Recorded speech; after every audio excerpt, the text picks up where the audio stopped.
how could words ever capture you? Xizang. You are snow mountains, gilded in sunlight. Dawn carried on herdsmen's melodies. You are butter tea's swirling warmth. Laughter racing across the plateau.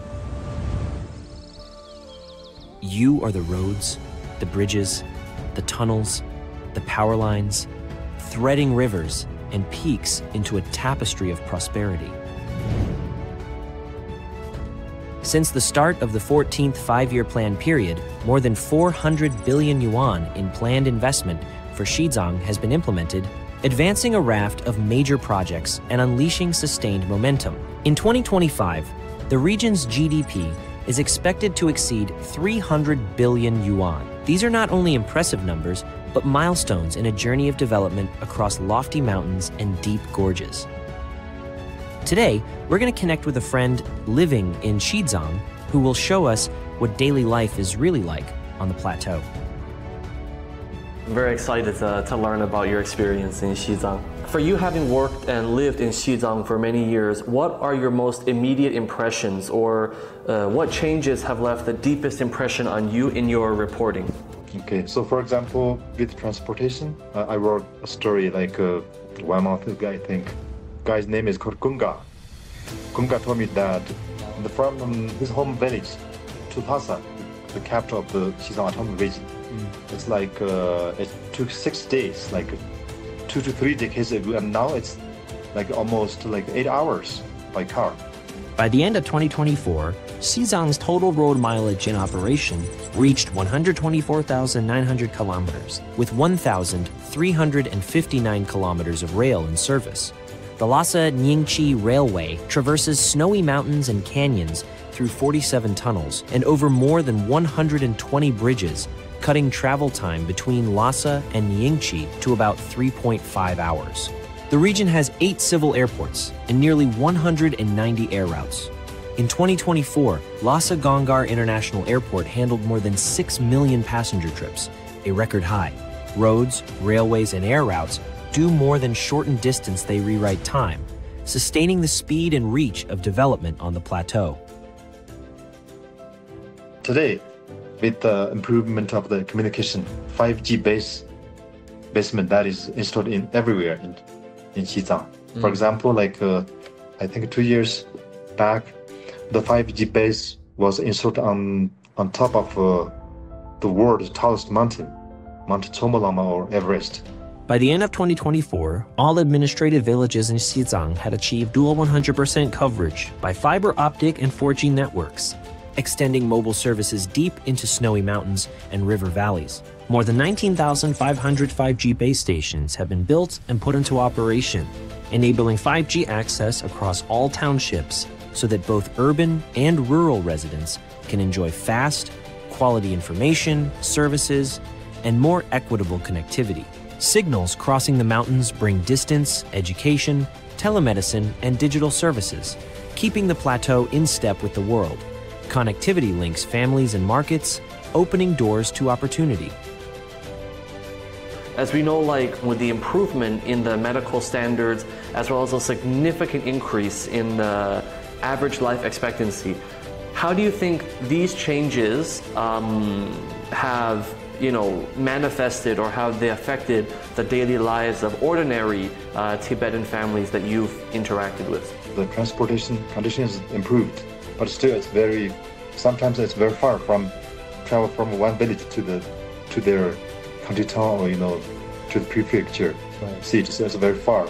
So now, because the healthcare is improved, so they don't need to travel far. Sometimes, like when they get sick, like a village clinic to get medicine, and if they get a severe disease, they can go to the county hospital to get treated. By the end of 2024, telemedicine services covered all township level and above public medical institutions in Xizang. Per capita subsidies for basic public health services rose from 25 yuan in 2012 to 115 yuan in 2024. Life expectancy in Xizang increased from 68.17 years in 2010 to 72.5 years at present. The maternal mortality rate fell to 38.63 per 100,000, and infant mortality to 5.37 per 1,000.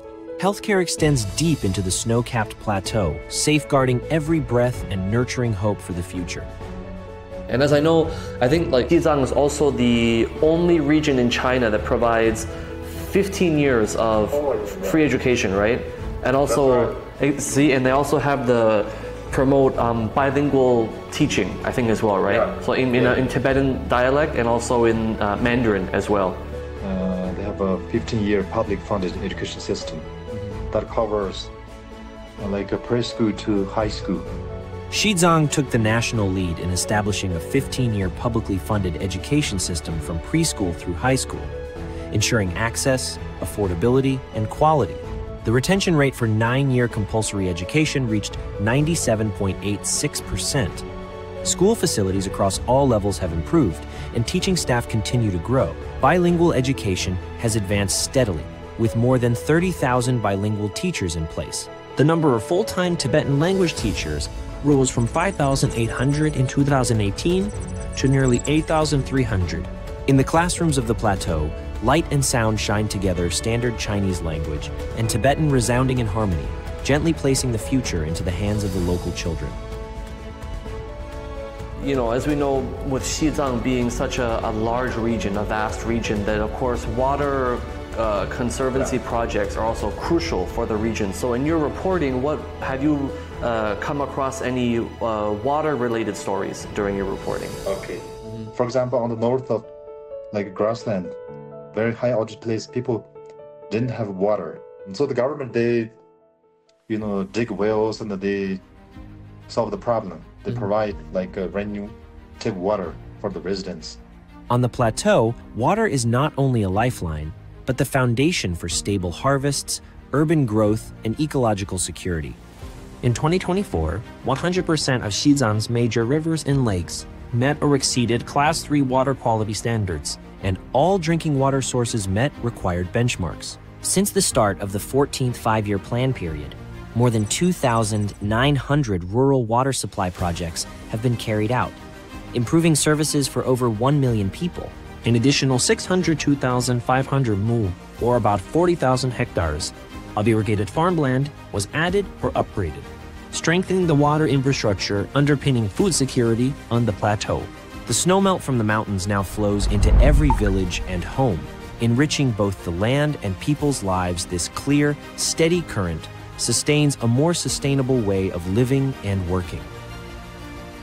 So it is amazing to see and just to, you know, to hear about the changes and to see them yourself, of course. And, you know, you have water, for example, on the one hand, water resources, but you also, of course, another important resource is electricity.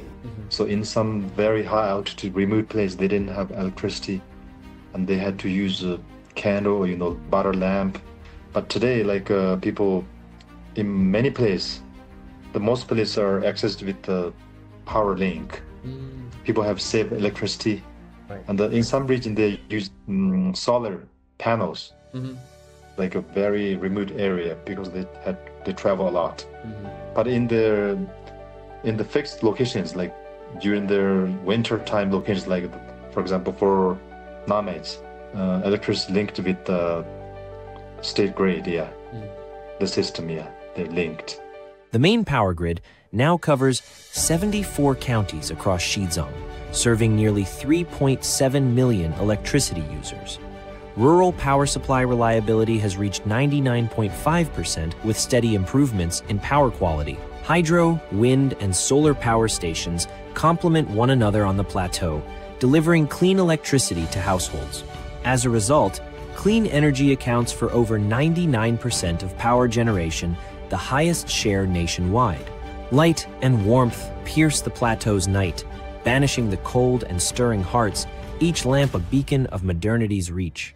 It's doing this for the benefit of the people in the Xizang Autonomous Region, you know, so they're not looking for, you know, something to repay themselves back, but it's to supply the people with these resources that everybody should have access to, everyone needs to have access to. So, of course, the region can develop, the people can develop, the whole country can develop. as a whole. You know, maybe in some Western media, some people in the West, they'll say some things, but most of them haven't been there themselves. Most of them don't know what's happening on the ground. So I think it's important for us, as the saying goes, you know, seeing is believing. Development costs can be measured, and time invested can be counted, but true compassion is beyond price, health is beyond value, and hope is immeasurable. Infrastructure ties life at the foot of the snow mountains closely to the rest of the country, allowing convenience and prosperity to take root in everyday plateau life. This is Xizang. It holds the grandeur of snow mountains and the warmth of modernity. It carries the weight of history and the pulse of development. On the great journey of the new era, Xizang, like the ceaseless flow of the Yarlung-Zangbo River, continues to write its story of Chinese modernization. Looking ahead, it is sure to advance with greater vigor and open ever brighter chapters.